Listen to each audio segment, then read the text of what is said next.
अस्सलाम वालेकुम गाइस, कैसे हैं आप सब। हमारा आज का टॉपिक है हैमलेट, जो कि एक ट्रेजेडी है जिसको लिखा हमारे फेमस राइटर विलियम शेक्सपियर ने। ये विलियम शेक्सपियर की बहुत फेमस ट्रेजेडी है और एग्ज़ाम्स पॉइंट ऑफ व्यू से बहुत इंपॉर्टेंट है स्टूडेंट्स। अब हम अपना टाइम वेस्ट किए बगैर अपनी आज की इस वीडियो को और इस टॉपिक को स्टार्ट करते हैं। मैं उम्मीद करती हूँ कि आप एंड तक मेरे साथ जुड़े रहेंगे इस वीडियो को समझने के लिए, सुनने के लिए इस टॉपिक को।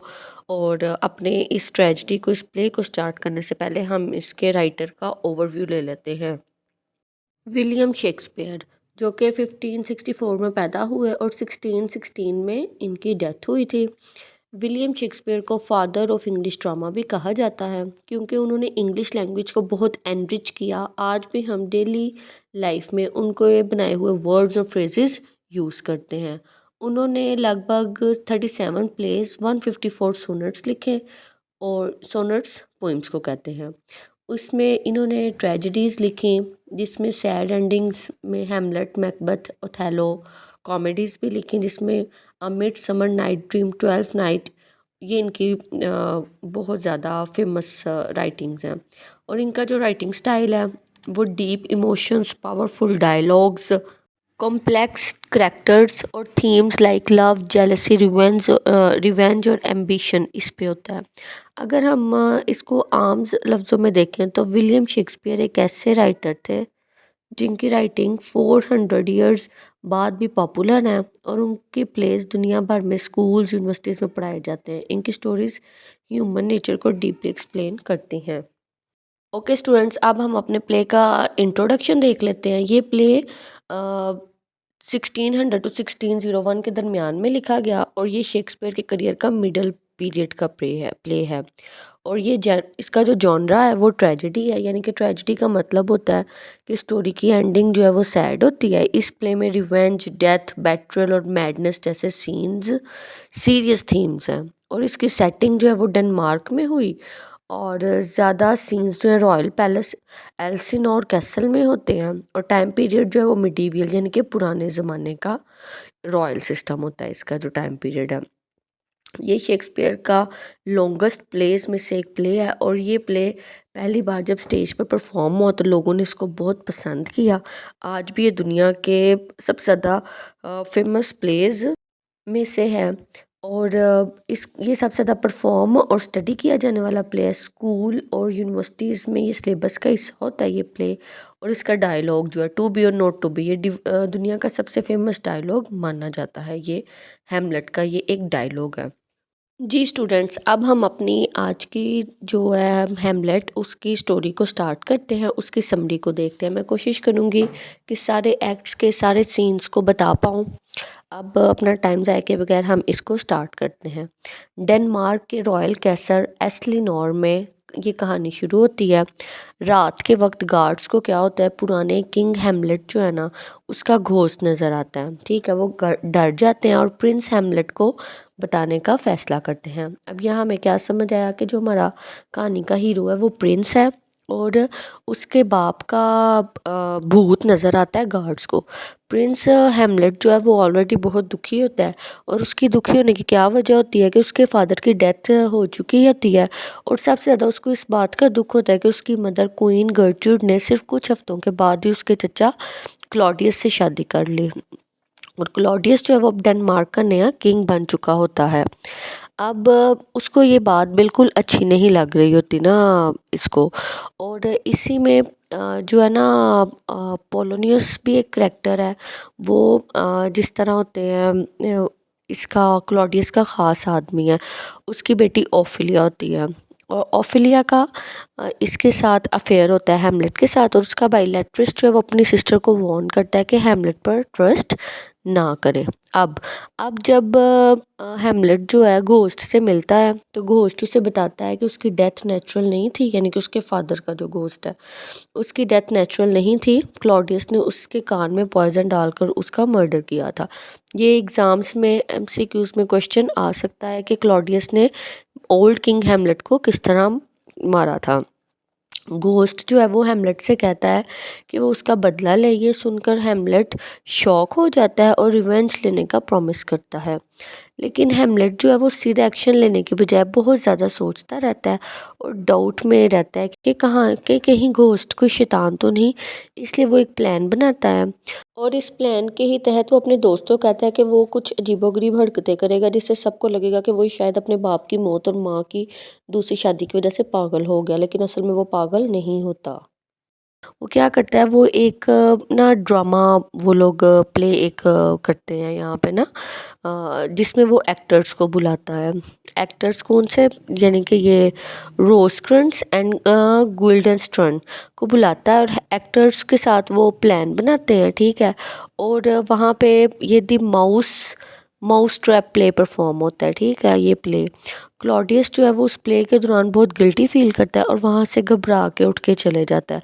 इससे क्या होता है कि उसको यकीन हो जाता है, हेमलेट को कंफर्म हो जाता है कि वो ही मर्डरर है। फिर एक दिन हेमलेट अपनी मदर से बात कर रहा होता है। उस वक्त उनके पास कर्टन होता है, पर्दा, उसके पीछे ना पोलोनियस छुपा होता है।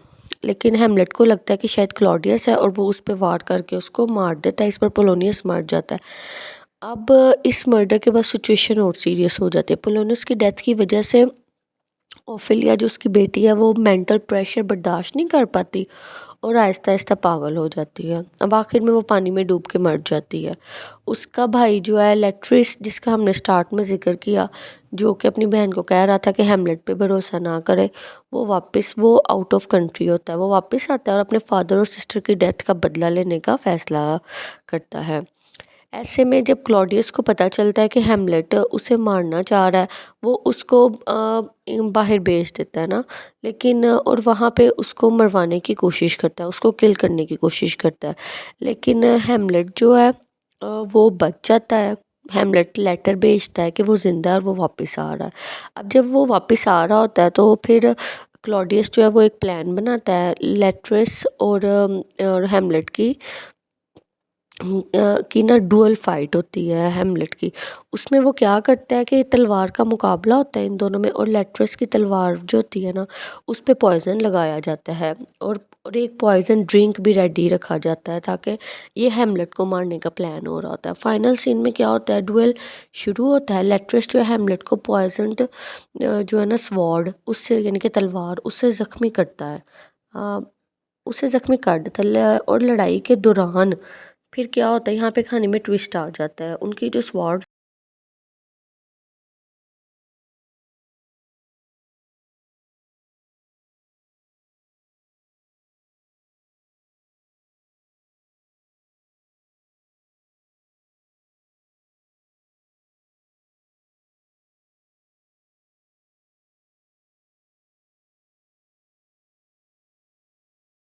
होती हैं वो एक्सचेंज हो जाती हैं, उनकी जो तलवारें होती हैं।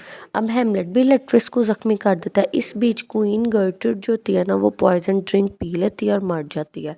अब लेट्रिस जो है वो भी मरने से पहले बता देता है कि ये सब क्लॉडियस का प्लान था। ये सुनकर हेमलेट जो है वो क्लॉडियस को मार देता है और थोड़ी देर बाद हेमलेट भी, चूँकि उसको भी पॉइजन से स्वॉर्ड लगी होती है, उसकी वजह से वो भी मर जाता है। पर अपनी डेथ से पहले हेमलेट अपने फ्रेंड होरेशियो को कहता है कि वो पूरी कहानी दुनिया को बताए। एंड में नॉर्वे का प्रिंस फोर्टिनब्रस आता है और डेनमार्क का नया किंग बन जाता है। इस तरह ये जो स्टोरी है ये रिवेंज, डाउट और ओवर थिंकिंग की वजह से ट्रेजिक एंडिंग पर ख़त्म होती है। उम्मीद करती हूँ स्टूडेंट्स आपको इसकी स्टोरी अच्छे से समझ आ गई होगी। अब हम इसके मेन कैरेक्टर्स को भी देख लेते हैं। हेमलेट जो कि प्रिंस है डेनमार्क का, ये मेन कैरेक्टर है प्ले का और ये अपने फादर की डेथ का बदला लेता है। ये इंटेलिजेंट है, इमोशनल है। क्लॉडियस जो है, जो किंग ऑफ नया किंग है डेनमार्क का, हेमलेट का अंकल है। ये इसने अपने भाई ओल्ड किंग हेमलेट का मर्डर किया होता है। विलन है प्ले का और ये गर्ट्यूड क्वीन से शादी करता है। गर्ट्यूड हेमलेट की मदर है और क्लॉडियस से ये शादी करती है। ओफेलिया हेमलेट्स लवर है और ये मेंटली इंस्टेबल हो जाती है और एंड पे मर भी जाती है। पोलोनियस जो है वो एडवाइज़र है किंग का और फादर है ओफेलिया का। लेट्रस ये सन है पोलोनियस का और ओफेलिया का भाई है। ये अपनी बाप और बहन की मौत का बदला लेता है, बहादुर है और इम्पल्सिव है। और रेशियो हेमलेट का बेस्ट फ्रेंड है और ये लॉयल है और रैशनल है और ये अकेला एंड ऑफ द प्ले में बच जाता है। घोस्ट ये स्पिरिट है ओल्ड किंग हेमलेट की, रिवील करती है ट्रुथ उसके मर्डर के बारे में, और स्टार्ट द रिवेंज प्लॉट, यानी कि इस घोस्ट से ही ये बदले की कहानी शुरू होती है, जो कि हमने अभी अपनी सारी समरी में और स्टोरी में पढ़ा है। ओके स्टूडेंट्स, अब हम अपने इस ट्रेजेडी की मेन थीम्स को देख लेते हैं। रिवेंज यानी कि बदला, ये प्ले का मेन थीम है। हैमलेट के फादर का जो मर्डर होता है और घोस्ट उससे कहता है कि क्लॉडियस से बदला ले, लेकिन हैमलेट इमीडिएटली रिवेंज नहीं लेता। वो सोचता रहता है, डाउट करता है और डिले करता है। इस थीम से शेक्सपियर क्या दिखाता है कि रिवेंज लेना इजी नहीं होता, इसे कंसिक्वेंस ये डेंजरस होते हैं ना, एंड में रिवेंज की वजह से सब मर जाते हैं। इसका दूसरा इसमें जो मेजर थीम है वो मैडनेस है। हैमलेट का मैडनेस है कि वो प्रिटेंड करता है पागल होने का ताकि लोग उस पर डाउट ना करें।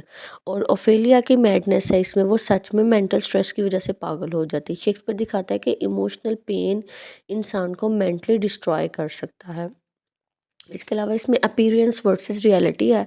इस थीम का मतलब ये भी है कि लोग जो दिखाते हैं वैसे होते नहीं। क्लॉडियस एक अच्छा किंग लगता है लेकिन असल में मर्डरर है, और हैमलेट पागल लगता है लेकिन असल में इंटेलिजेंट प्लान बना रहा होता है। इसके अलावा इसमें एक थीम डेथ है। इसमें डेथ जो है बार बार मेंशन होती है इस सीन में, और शेक्सपियर ये शो करता है कि मौत सबके लिए इक्वल है, किंग हो या कॉमन मैन।